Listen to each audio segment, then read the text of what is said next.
नमस्कार, KP news के 10 बजे के कर्नाटका बुलेटिन में आपका स्वागत है। मैं हूं अश्विनी आपके साथ। आइए सबसे पहले एक नजर डालते हैं आज के मुख्य समाचारों पर।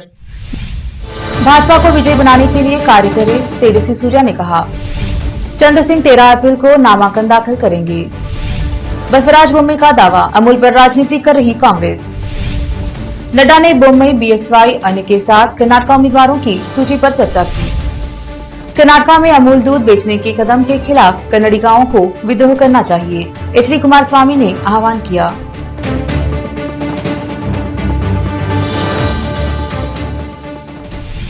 समाचारों का सिलसिला शुरू करते हुए देखते हैं समाचार विस्तार से। पहले समाचार स्थानीय।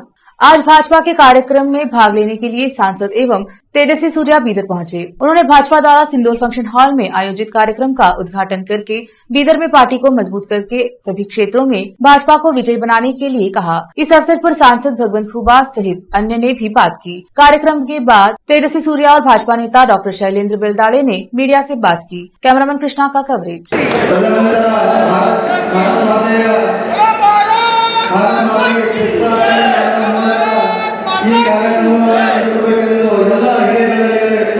ಚುನಾವಣೆಯಲ್ಲಿ ನನ್ನ ಬೂತಿನಲ್ಲಿ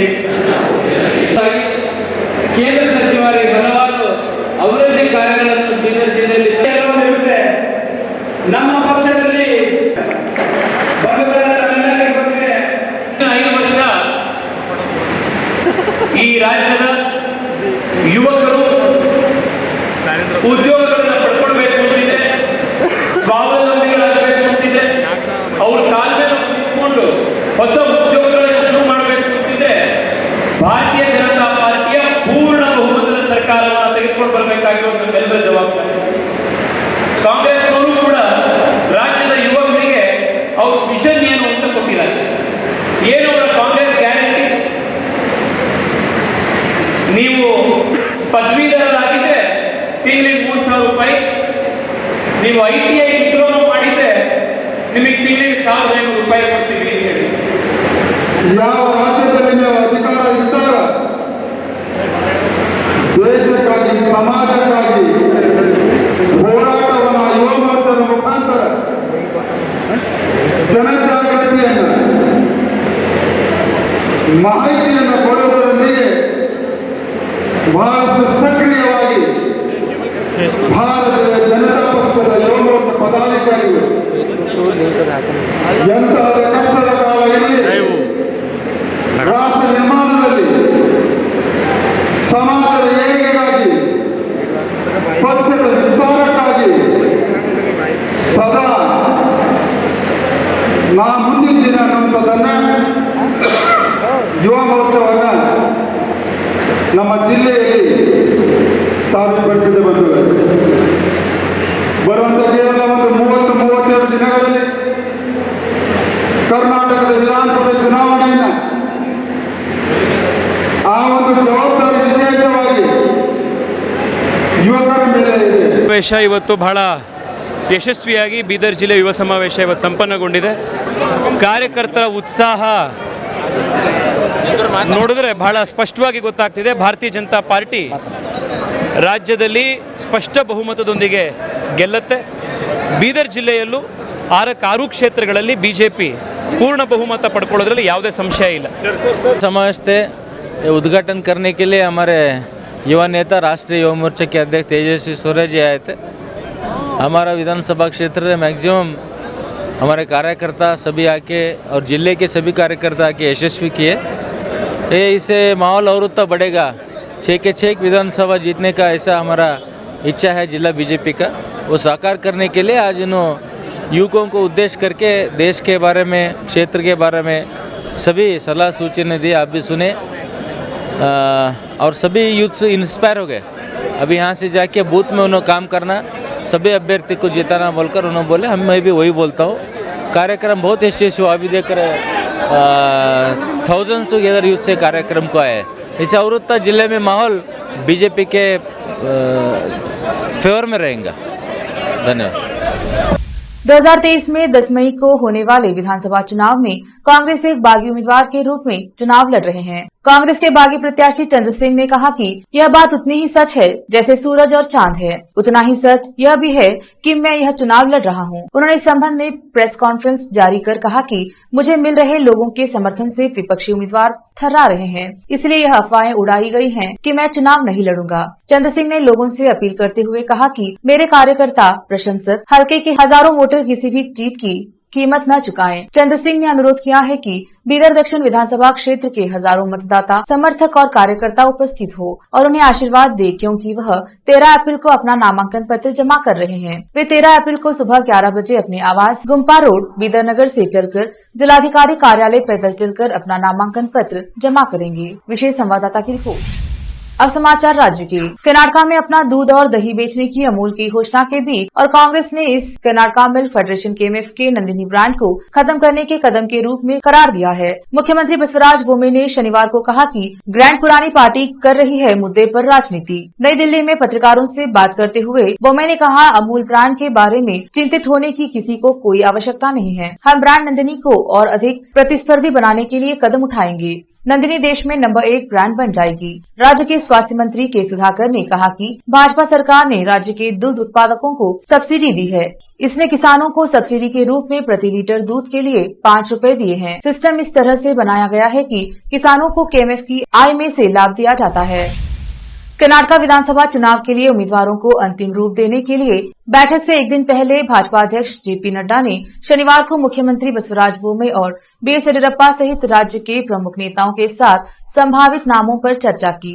224 सदस्यीय कर्नाटका विधानसभा के लिए 10 मई को होने वाले चुनाव के लिए उम्मीदवारों को अंतिम रूप देने के लिए रविवार को भाजपा के संसदीय बोर्ड की बैठक होगी। चर्चा शुरू होने से पहले मुख्यमंत्री बोम्मे ने कहा, हम सभी संभावित उम्मीदवारों के बारे में चर्चा करेंगे। हमारे पास जिला और निर्वाचन क्षेत्रवार विवरण और हाल के सर्वेक्षण के नतीजे हैं। इसे ध्यान में रखते हुए हम इनके साथ विस्तृत चर्चा करेंगे। दक्षिणी राज्य में फिर से सत्ता में आने का लक्ष्य रखने वाली भाजपा ने 224 सीटों में से कम 150 सीटें जीतने का लक्ष्य रखा है। यह पूछे जाने पर कि क्या पूरी सूची की घोषणा एक ही बार में की जाएगी, बोम्मे ने संवाददाताओं से कहा कि कुछ नामों को छोड़कर बाकी नामों की घोषणा बोर्ड की मंजूरी मिलने के बाद की जा सकती है। उन्होंने कहा कि रविवार को शाम 5 बजे होने वाली संसदीय बोर्ड की बैठक में लेते हैं छोटा सा ब्रेक, जल्द लौटेंगे ब्रेक के बाद।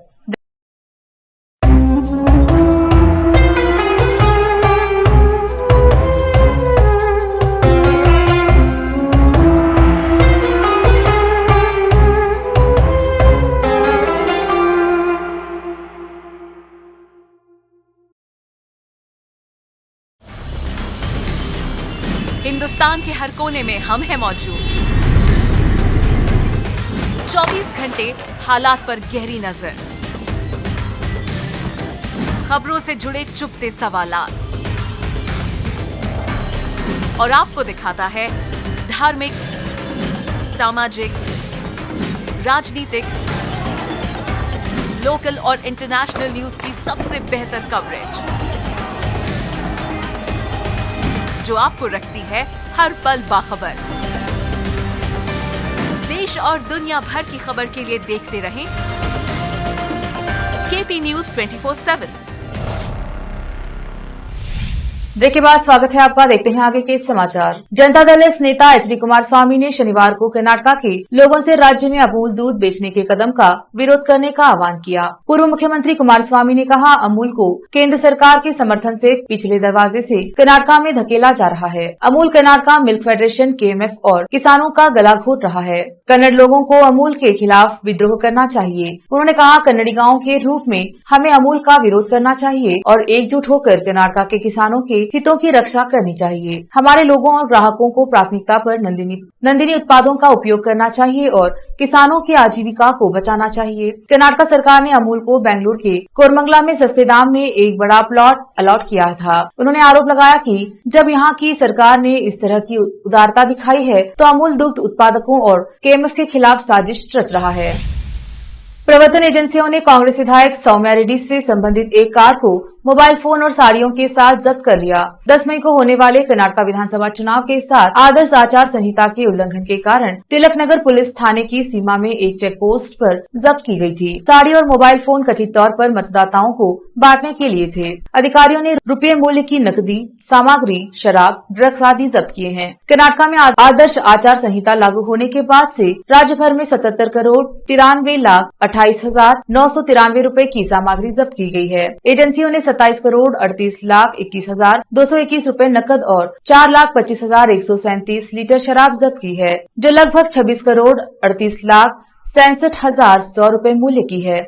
इसी तरह 25.24 किलोग्राम सोना, जिसकी कीमत 9 करोड़ 87,01,791 और 12 करोड़ 48,57,991 रूपए के मुफ्त उपहार जब्त भी किए गए हैं। पुलिस अधिकारियों ने बरामदगी के संबंध में 627 प्राथमिकी दर्ज की है। आदर्श आचार संहिता लागू होने के बाद से 47,718 हथियार जमा किए गए हैं। 10 हथियार जब्त किए गए हैं और 11 हथियारों के लाइसेंस रद्द किए गए हैं। सीआरपीसी की निवारक धाराओं के तहत 2106 मामले दर्ज किए गए हैं, जिनमें से 3,222 लोगों को बांध दिया गया है। चुनाव की घोषणा की तारीख से 5,218 गैर जमानती वारंट जारी किए गए हैं।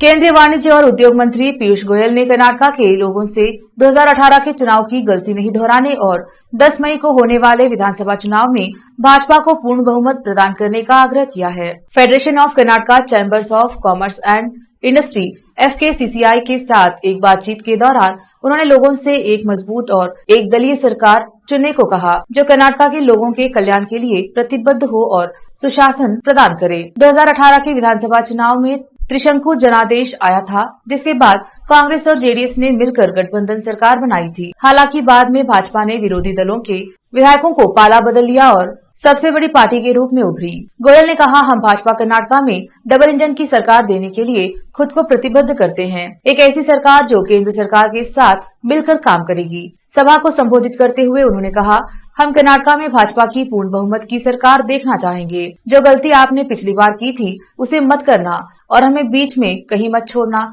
ताकि दूसरे लोग कर्नाटक की जनता की जनादेश को धोखा दे सके। प्रधानमंत्री मोदी के मार्गदर्शन और नेतृत्व में पूर्ण बहुमत वाली एक अच्छी मजबूत एकल दलीय सरकार कर्नाटक को बदल देगी, प्रक्रिया में सुधार करेगी, शासन में प्रौद्योगिकी लाएगी और $1 ट्रिलियन की अर्थव्यवस्था के रूप में कर्नाटक के विकास को सही मायने में गति देगी। केंद्रीय मंत्री ने कर्नाटक को भारत के विकास का इंजन बनाने की भी बात कही, ताकि भारत विश्व के विकास का इंजन बन सके।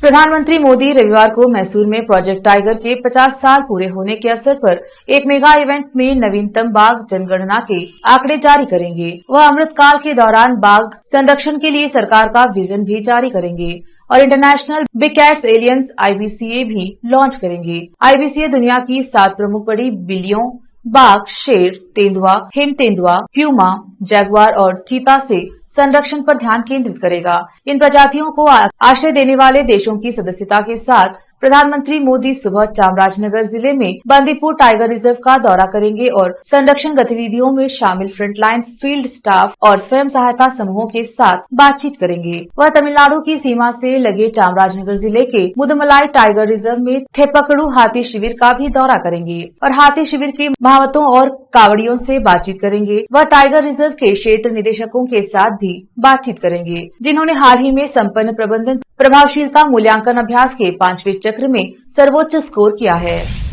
राज्य सरकार ने 1996 के आय से अधिक संपत्ति मामले में तमिलनाडु की पूर्व मुख्यमंत्री दिवंगत जयललिता से जब्त की गई करोड़ों रुपए की संपत्ति के निपटान के लिए एक विशेष लोक अभियोजक SPP नियुक्त किया है। किरण एस जावली को जयललिता और अन्य के मामले में जब्त संपत्तियों के निपटान के संदर्भ में कर्नाटक राज्य की ओर से शहर में विशेष अदालत के समक्ष पेश होने के लिए SPP के रूप में नियुक्त किया गया है। दिसंबर 1996 में जयललिता के पोएस गार्डन निवास से संपत्तियों को जब्त किया गया था और इसमें 7 किलो सोने के गहने, हीरे, लगभग 600 किलो चांदी के गहने, 11,344 साड़ी, 250 शॉल, 750 जोड़ी जूते, 12 रेफ्रिजरेटर, 44 एयर कंडीशनिंग मशीन और 91 कलाई घड़ियां CBI की विशेष अदालत द्वारा 2014 में आय से अधिक संपत्ति मामले में जयललिता और उनके 3 सहयोगियों को दोषी ठहराए जाने के बाद से ये सामान सरकार की हिरासत में पड़ा हुआ है। विशेष लोक अभियोजक की अनुपस्थिति में जब्त की गई संपत्तियों का निपटाना नहीं किया जा सका और सीबीआई अदालत ने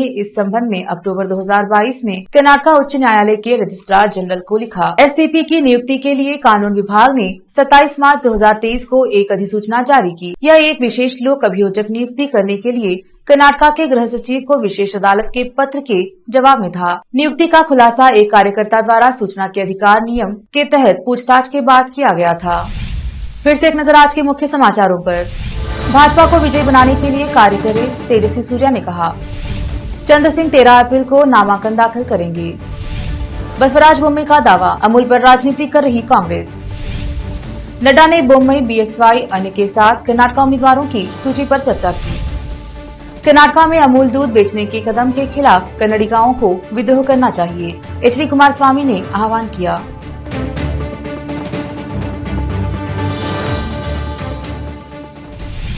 केपी न्यूज के कर्नाटक के बुलेटिन में आज इतना ही। देखते रहिए केपी न्यूज 24/7। धन्यवाद।